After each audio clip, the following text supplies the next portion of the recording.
Hi అండి. నమస్తే. నేను మీ Rama. Welcome back to our channel YVL creations. ఈరోజు రెసిపీ వచ్చేసి ఎప్పుడూ ఒకేలా కాకుండా ఇలా కొత్తగా క్యాటరింగ్ స్టైల్లో పొటాటో ఫ్రై చేసి పెట్టండి. చాలా అంటే చాలా బాగుంటుంది. రసం, సాంబారు ఎందులో కన్నా బాగుంటుంది. మా పిల్లలైతే ఓన్లీ అలా కప్పులో వేసుకుని తినేస్తారండి. అంత ఇష్టం వాళ్ళకైతే. మరి ఈ రెసిపీ చూసేద్దామా? ముందుగా ఒక అరకిలో బంగాళదుంపల్ని ఇలా పెద్ద పెద్ద ముక్కలుగా కట్ చేసుకుని 2-3 సార్లు బాగా కడిగేసుకున్నానండి. అందులో పిండి పిండిలాగా ఉంటుంది కదా, అది పోయేంత వరకు కడిగేసుకోవాలి. ఇప్పుడు కొన్ని వాటర్ని బాయిలింగ్కి పెట్టి అందులోకి ఈ బంగాళదుంప ముక్కలను అయితే వేసేసుకున్నానండి. వీటిలోకి కొంచెం సాల్ట్ కూడా యాడ్ చేసుకొని ఈ బంగాళదుంప ముక్కలు సగం ఉడికేంత వరకు ఉడికించుకోవాలి. మరీ ఎక్కువగా ఉడకనివ్వకూడదండి. సగం ఉడికితే సరిపోతుంది.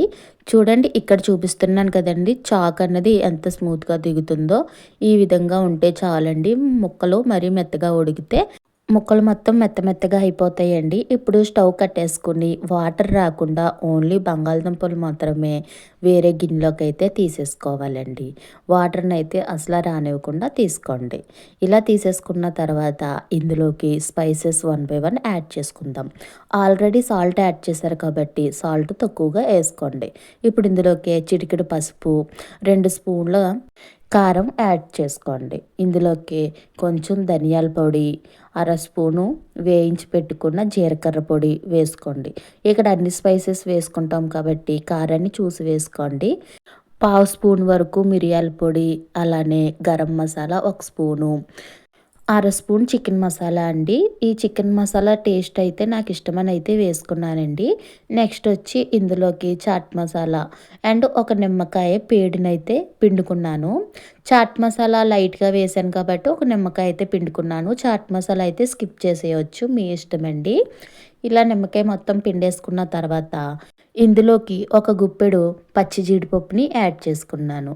ఇప్పుడు ఇందులోకి 1 టేబుల్ స్పూన్ వరకు అల్లం వెల్లుల్లి పేస్టు, 2-3 రెబ్బలు కరివేపాకును, అలానే 10 పచ్చిమిర్చిని పొడవుగా చీరికలుగా కట్ చేసుకుని వేసుకున్నానండి. ఇక్కడ కరివేపాకు ఫ్లేవర్ అయితే చాలా బాగుంటుంది. అలానే పచ్చిమిర్చి కూడా బంగాళదుంపలతో ఫ్రై చేసుకుంటే టేస్ట్ బాగుంటుందండి.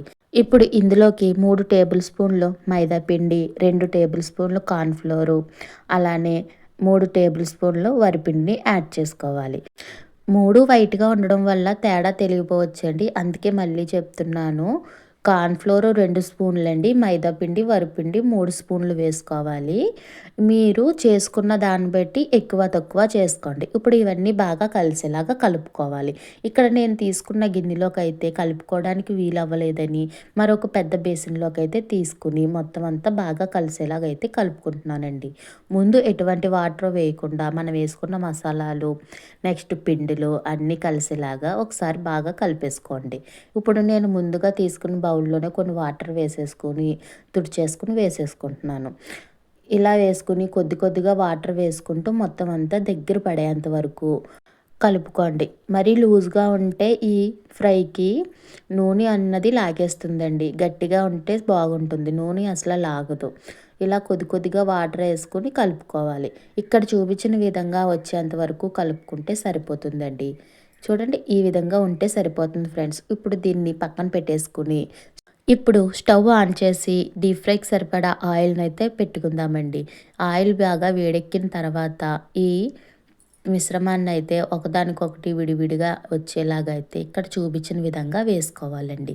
మీరు తీసుకున్న పెనానికి సరిపడా అన్నీ వేసుకుంటే సరిపోతుంది. మరీ ఎక్కువగా ఒకదాని మీద ఒకటి వేస్తే అంటుకుపోతాయి కాబట్టి మీరు తీసుకున్న పెనానికి సరిపడా వేసుకోండి. ఇలా వేసుకున్న తర్వాత ఒక 2-3 నిమిషాలు అయితే అలాగే వదిలేయండి. పిండి పచ్చి పచ్చిగా ఉంటుంది కాబట్టి వెంటనే కలిపేసుకుంటే అన్నీని పిండి మొత్తం గరిటెకైతే అంటుకుంటుందండి. అందుకే ఒక 5 నిమిషాల తర్వాత అడుగు నుంచి బాగా కలపండి.